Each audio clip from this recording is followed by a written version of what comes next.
ಬರ್ರಿ ಎಲ್ಲರಿಗೂ ನಮಸ್ಕಾರ. ನಾವು ಕಾಗವಾಡ ತಾಲೂಕು ಉಗಾರ್ ಖುರ್ದ್ ಪಟ್ಟಣದ ರಹವಾಸಿಗಳು.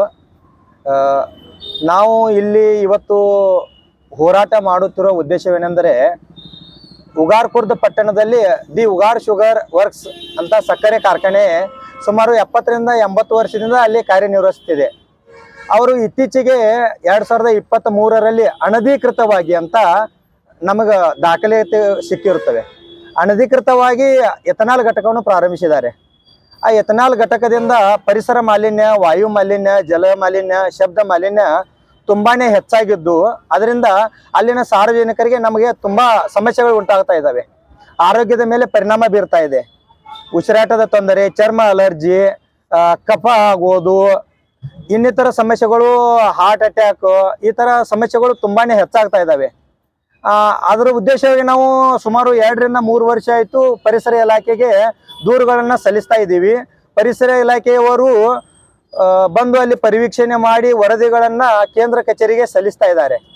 ಆದರೆ ಇದುವರೆಗೆ ಯಾವುದೇ ರೀತಿಯ ಕೇಂದ್ರ ಕಚೇರಿಯಿಂದ ಕ್ರಮಗಳು ಆಗ್ತಾ ಇಲ್ಲ.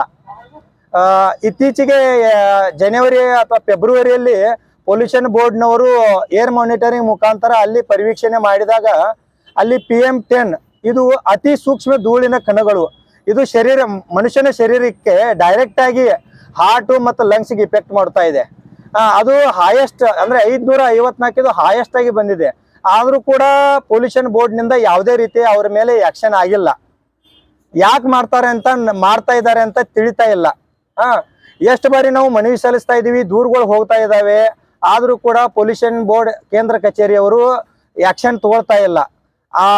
ಲಾಸ್ಟ್ ಟೈಮ್ ಅವರಿಗೆ ಹಿಯರಿಂಗ್ ನಲ್ಲಿ ಒಂದು ಚರ್ಚೆ ಆಯಿತು. ಅವ್ರ ಜೊತೆ ಕಾರ್ಖಾನೆಯವರು ಇದ್ರು, ನಾವು ಎಲ್ಲ ದೂರದಾರಿದ್ವಿ, ಅಧಿಕಾರಿಗಳು ಕೂಡ ಇದ್ರು. ಅವ್ರು ಏನ್ ಹೇಳ್ತಾರೆ, ಅವಾಗ ಎಲ್ಲ ಚರ್ಚೆಗಳಾದ್ಮೇಲೆ ಕಾರ್ಖಾನೆ ತುಂಬಾ ಹಳೇದಿದೆ, ಅವಕಾಶ ಕೊಡೋಣ, ಒಮ್ಮೆ ಸಡನ್ ಆಗಿ ಕ್ಲೋಸ್ ಮಾಡೋದು ಬೇಡ ಅಂತಂದ್ರು.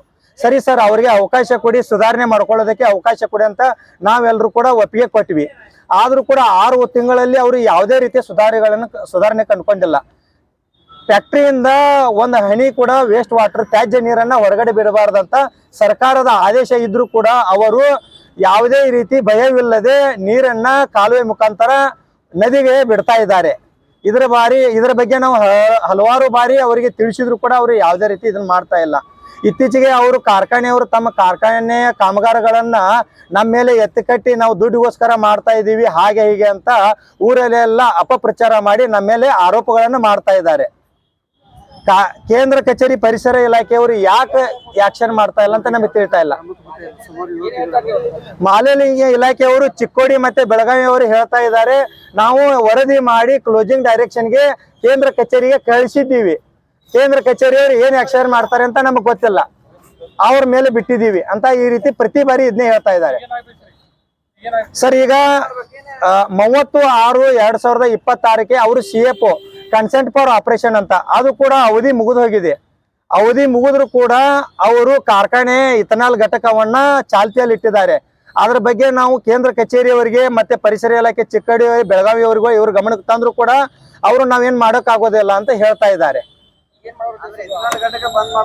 ಇಥನಾಲ್ ಘಟಕ ಊರಲ್ಲಿ ಅದು ಸ್ಥಳಾಂತರ ಆಗಬೇಕು. ಮೇನ್ ಉದ್ದೇಶ ಊರ ಮಧ್ಯದಲ್ಲಿ ಎಥನಾಲ್ ಘಟಕ ಇದೆ, ಅದು ಸ್ಥಳಾಂತರ ಆಗಬೇಕು.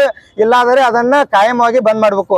ಅದನ್ನೆಲ್ಲ ಅವರು ಅನಧಿಕೃತವಾಗಿ ಪುರಸಭೆಯಲ್ಲಿ ದಾಖಲಾತಿಗಳನ್ನು ಪಡೆದುಕೊಂಡು NOC ಅನಧಿಕೃತವಾಗಿ ಪಡೆದುಕೊಂಡು ಅದಕ್ಕೆ ಸಂಬಂಧಪಟ್ಟ ಎಲ್ಲ ದಾಖಲಾತಿಗಳನ್ನು ನಾವು RTI ಮುಖಾಂತರ ಸಂಗ್ರಹಿಸಿದ್ದೀವಿ. ಸರ್, ನಾವೀಗ ಉಪವಾಸ ಸತ್ಯಾಗ್ರಹ ಮಾಡ್ತಾ ಇದೀವಿ ಸರ್.